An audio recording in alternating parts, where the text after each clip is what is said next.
All right, so this one is number 9. Use the graph to find the following. Now there's actually 1, 2, 3, 4 things here, and a lot of times students forget this very top one up here. It says f of negative 1 equals. Now remember what we said before when we were working with the function notation? The negative 1 is your input. Well, if you're talking about like x's and y's on a graph, what number would you consider to be your input? Think about when we started plotting lines. What did we picked a value and we plugged it in for what? X. X is your input, y is your output. So if our x is negative 1, what it's asking for is what's y. So when you look at your graph, go to x equals negative 1. And so if you look, x equals negative 1, and I'm going to point to it up here. X, negative 1 is right here. So go to your graph, what's y? When x is negative 1, what's the y on the graph? Negative 1. It's also negative 1. That's the answer that they're looking for. So yeah, this one is also negative 1.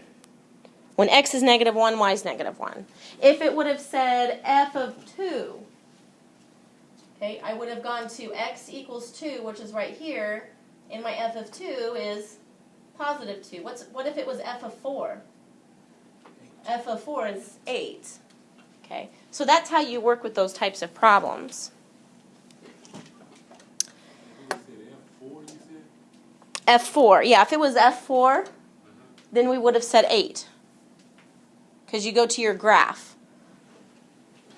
F of 4, so when x is 4, what's y? Well, when x is 4, y is 8.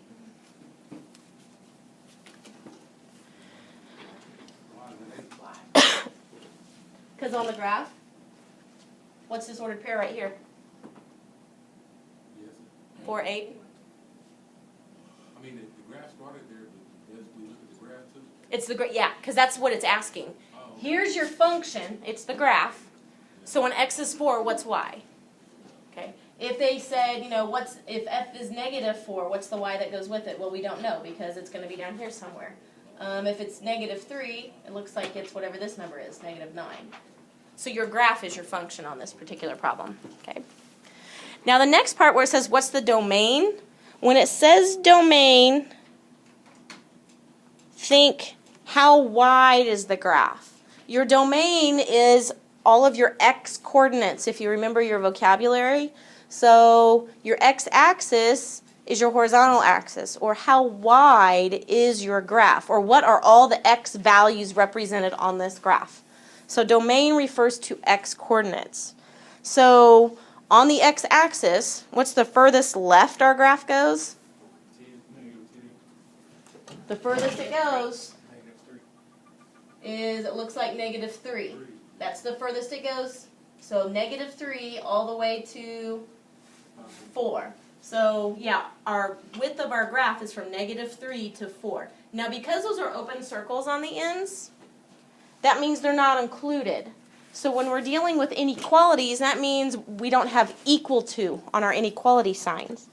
So let's see here. When we have domain, which one is it? A, B, C, or D? C. C. Now the all real numbers, like if it was a line, your domain's all real numbers. Okay? Because if it's a line and it's got arrows on the end, we know it goes forever and ever and ever. That means you don't know exactly how wide it is. But this definitely has like endpoints. So while we're on the topic of domain, though, I want to skip the third part and go to what's the range. Now, it kind of cut off on my screen a little bit, but you can see it on yours. When you see the word range, think about how tall it is or your y coordinates. So what's the very lowest the graph goes? Negative 9. And what's the highest it goes? 8. So that's going to be option A.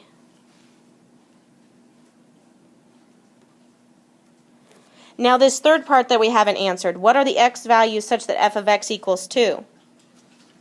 Well, remember we said x is your input, so the number you're getting out is your output or your y. So this means y equals 2, and they want to know what's the x that goes with it. So let's see here. If y is 2, so I go to 2 on my y-axis and go to your graph, what's the x-coordinate of that point? It's also 2, yeah. Because the point 2, 2 is definitely on our graph. Okay?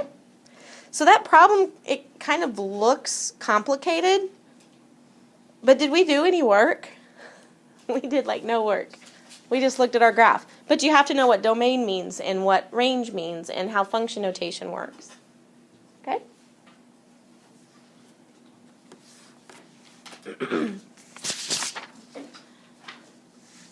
Now this one is super simple.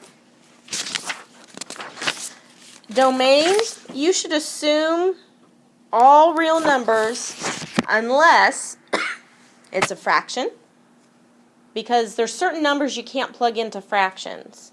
Like you can't divide by 0 in a fraction.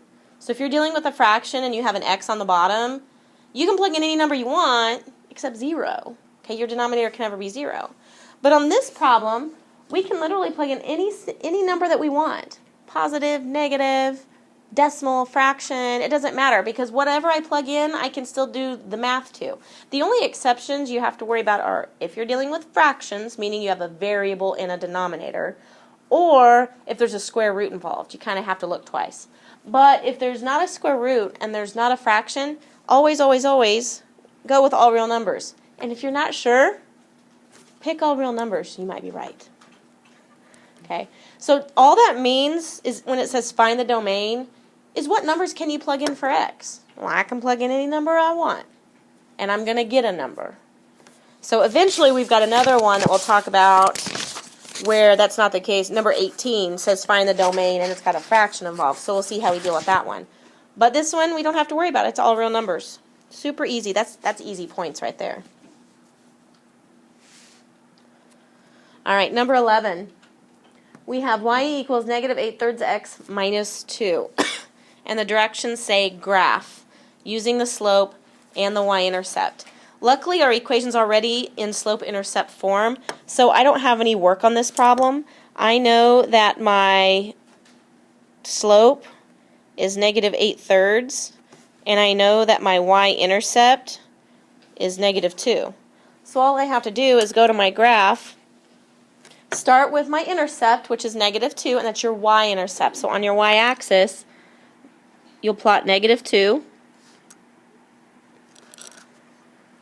Now notice on this particular problem, they're numbering by 2's, so watch that.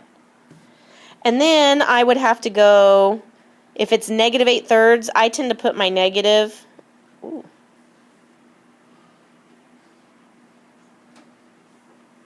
I tend to put my negative with my top number. And if I do that, that means I got to go down 8 because it's negative, and then I'll go right 3. So from the point that I graphed, I'm going to go down 8 and right 3. And I'm going to try, well, you can probably get it a little bit better than I can. Try one more time. Yeah, that's better than the other two. Okay. And so there is the 2 points, and then you can draw your line. Ooh, that's a good one. There we go.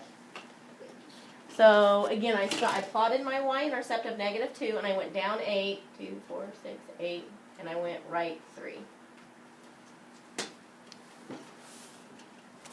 So again, no work on that problem. It's in slope-intercept form. I just used my intercept and my slope to graph. Could you have done point plotting? Sure. Could you have put this in your graphing calculator? Very easily, because it's already in slope-intercept form. And you could have just gone to your table, picked 2 ordered pairs, and graphed it that way. But really, there's not a lot of work to do there. Everything you need to know is in the equation.